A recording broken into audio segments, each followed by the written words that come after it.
Right, guys, back to the Duramax LLY with the fuel leak, guys. Got the turbo intake elbow off, guys. Went ahead and covered it up. Always want to protect your customer's engine, guys. Any kind of the dust will pick up, any kind of dirt that goes in there. You don't want those kind of problems, guys. You know, treat the engine as if it was your truck, guys. This is what I would want if this was my truck. So again, I cover everything up. These are the inlets for the engine. This all leads inside of the engine, and I don't want to get any dirt in it. So next step, guys, is time to remove this one. Now that we have that off, it's now time to remove the actual intake manifold elbow, which is where the boost is coming in from the intercooler. So it's time to remove that, guys. Real quick, guys, I would put the AC compressor back on top of the bracket to give you some access. Check it out, guys.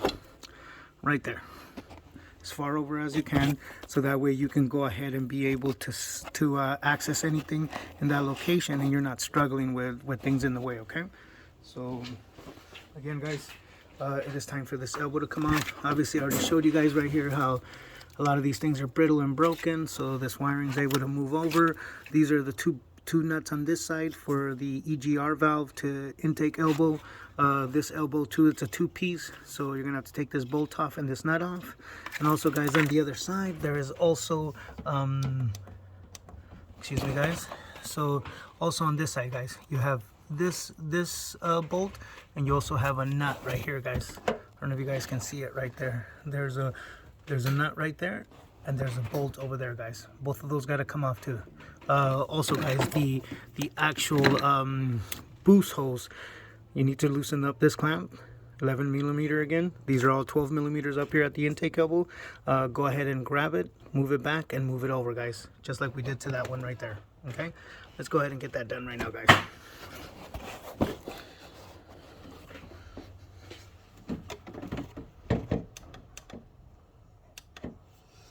All right, guys, first things first, we're gonna go ahead and get this, like I showed you guys over there, there's a lot of connectors here with broken locks, clips, or whatnot. So this one, sometimes this isn't enough, guys. This will break. I usually don't even like to really push on them because they tend to break. Grab your 90-degree angle pick. See, you're lifting up on it. You don't have to get too crazy. You just barely lift up on it, and there. Remember, you grab it from right here on the side. There it is, guys. It's off. See that? Nice and off, guys. You don't want to be pulling on the wiring, pull out any of the connectors or anything like that. Then you have other weird little problems that they don't understand why they're having. Okay, so next step after that, guys, it's time for this part of the boost hose to come off. So all you have to do is grab it, guys.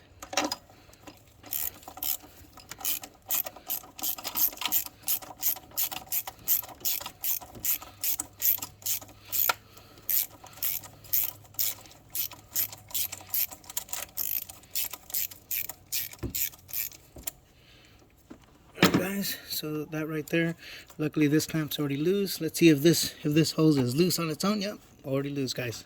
Not too hard right there to mess around. So there you go, guys. See, push it on over. Just popped it off and pushed it over there, guys. Now you have all the access you need right there to be able to get this thing off, guys. I'm going to show you what it looks like down there. All right, guys, bear with me.